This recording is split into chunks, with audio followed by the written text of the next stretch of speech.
Saturdays and once again here on Sundays, so check your local listing. This is where we talk about players, topics, teams, and the fellas try to convince me that their point of view is the right one, and they are awarded points accordingly.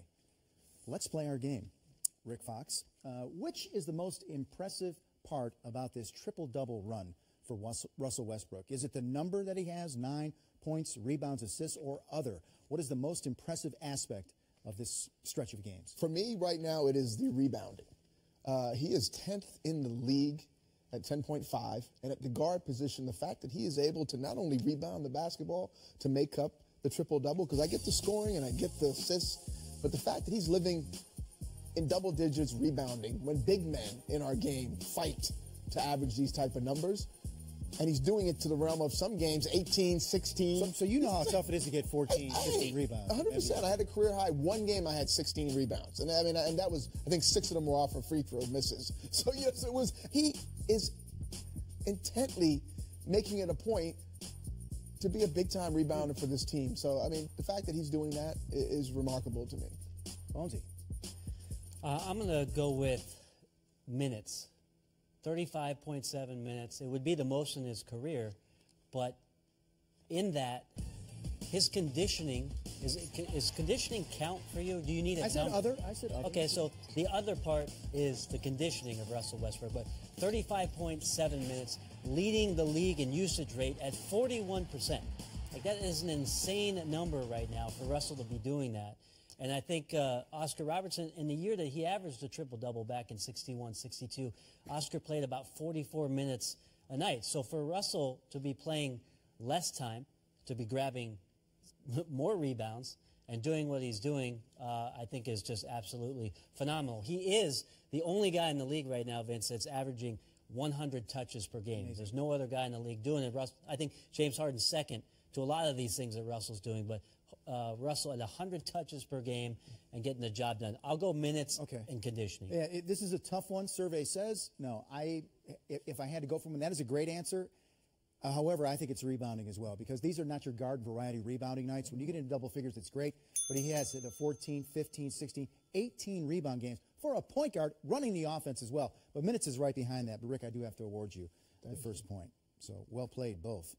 This is another esoteric question that I pose. LeBron James, after a Thursday rout at the hands of the Clippers, said afterward, the honeymoon stage is over. You guys are both past champions in the league, so put a finer point on this and tell me, Brent, when is the honeymoon really over? Or when do you realize it? When should it be over? Convince me what that time is after a championship. I'll probably lose my point on your question, Vince, and I have no problem doing that because the points really mean jack squat. But the year that we won in 2005, as I'm already getting the buzzer, the Spurs next year, we won 63 games. After the 2007 championship, we won 56 games. And playing for Coach Pop, he had a way to make everything that we were doing still kind of a game within the game. As the season went on, there wasn't a lot of staleness to what it is we were trying to do or trying to build on in a way that we've seen Cleveland over the course of the last few games. I don't know how to answer that question because I didn't experience the malaise of what it is that Cleveland has seen given their losses. So your answer is no. I don't really have an answer for you other than they still are the best team in the East. And I would say, when do you realize the honeymoon is over? I'm not quite sure. When you realize it and when it should be over are probably two different things, because when you've won a championship for the first time, and we did this in 2000, we came back. For most of us, the honeymoon ended when we got the ring that night. It was okay. You know what? We've wrapped up a summer of celebration. We've been patted on the back all summer long, and then now it's time to go to work. Why? It's a completely different roster. Last year's efforts doesn't support that we'll win a championship this year. We have to go out and earn this, right? I would say that the honeymoon should be over after one trip around. You visit your arenas and you say hi to people, but that first month, where LeBron is stepping in right now and calling for focus, it's probably the appropriate amount of time, because, yes, you get that ring and you get celebrated, and you're still a little high from that, but now you got to go to work. So December 1st. Okay. Well, can I just bring up one other point, Vince? we talked about Cleveland and sort of the holes that are in the roster. I mean, they have some things that they need to figure out at this point. They're sitting at 13-5, but they had some losses of some guys who were grind guys for them.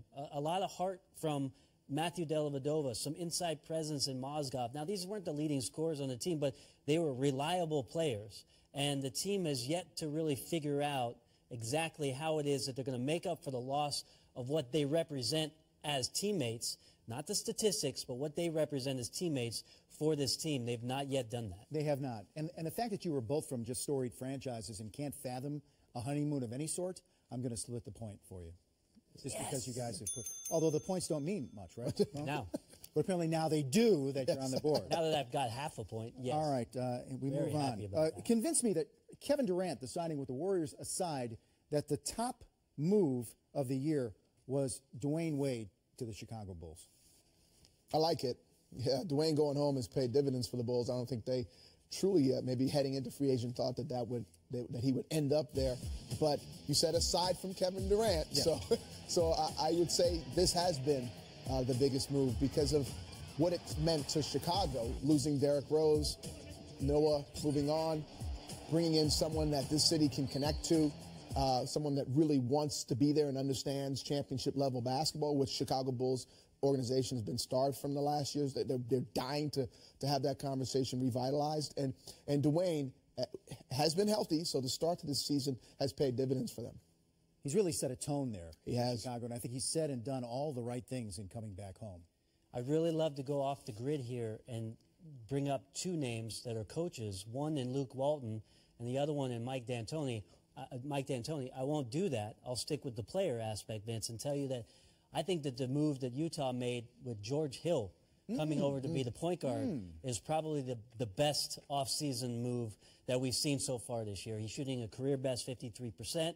He's knocking down threes. He's providing leadership from a position that Utah has been looking for the past couple seasons. And for Quinn Snyder and that group to make the next step, to maybe be a home court team that gets themselves into the playoffs, possibly as high as the 4th seed this year, George Hill is the guy that could lead the way for that team. Well, since you went outside the box there, Brent, and since you're such a fancy test taker, I'm going to give you a point on that because you thought outside the box. So I'll take that. I'll take George Hill. That's a good one. Another guy has to stay healthy and stay in the lineup. Yeah. But you're right. He has definitely filled a void. If he continued to do what he did before getting hurt and missing these 11 or 12 games, George Hill's... I have you guys down for 1.5 each. How many games has Dwayne Wade missed? That's good. I think he's rested. Is he rested? Is he rested? Maybe two. Yeah. So. George is young, right? George Hill's pretty young. Yeah, he's hurt, though. He's got an injury. It's not just rest. I think the question I pose, Wade, is it goes past so many levels of just playing. It's community. It's an organization. I really do. I really like that aspect. Dwayne's only missed 2 games. It's 1-5, 1-5. That's really well. So you got the point out of the box. All right. He just wanted to tie it. Finally, this. Convince me, Bones. Thursday, Houston and Golden State chuck up 88 three-point attempts. That's the most in an NBA game. Convince me, is this fun? Yeah. Or is this troubling for the league? That people the are shooting this? 88 threes in a game. Oh, this is awesome. What, are you kidding me? I mean, really? Gone are the days of the big man in the post and the slow down one-on-one play, and guys are chucking up threes, and we're seeing incredible numbers. The Warriors win 73 games because they can shoot the three-point shot. That's a historical mark, by the way, Vince, 73. Nobody's ever done that before. We're seeing expansion in positions as 5 men are starting to shoot the 3 ball. And really what I mean, not to make light of it, what I like is that it celebrates players' ability rather than a coach getting creative to make offense happen. What we get to see with the three-point shot is a skill, which is what this game is predicated on. You mean guys that coming off screens or guys that cut to the I'm not saying that's not a skill, right. But the accuracy of shooting the long ball, to go into these huge arenas and to sit in your seat and to watch guys cast the ball off from 25, 26 feet and be able to drill those shots like they're layups, to me, celebrates the skill of the game, and I love it. I'm all for it. All right. But, the other side of this is that you may be hunting threes. Yes, and it is troubling fun. Because the game is a skilled game, and not everyone really, I think, although they may be taking those threes, can make those threes.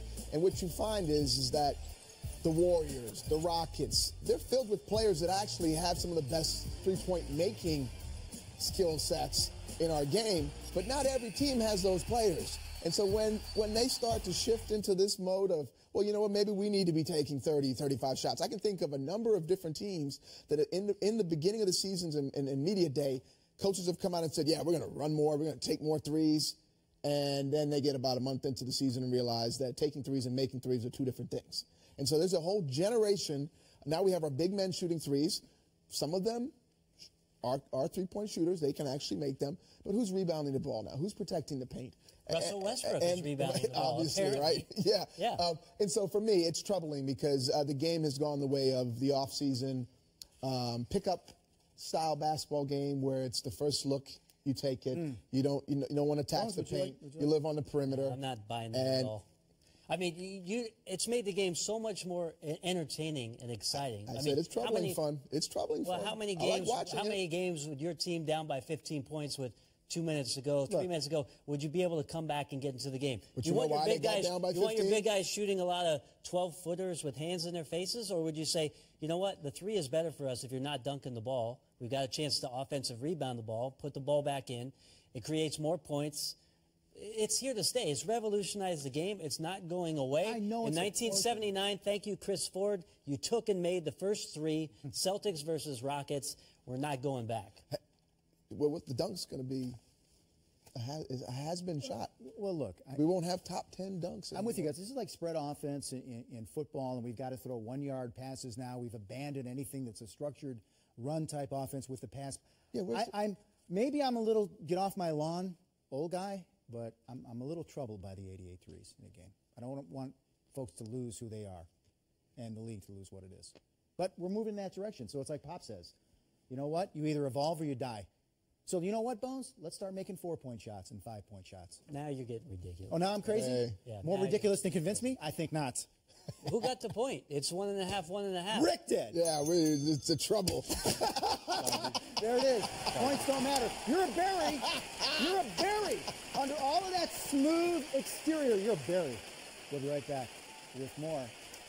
And that's terrible. Oh, Vince, I got it, brother. I got it. Look at this. Take another look at this.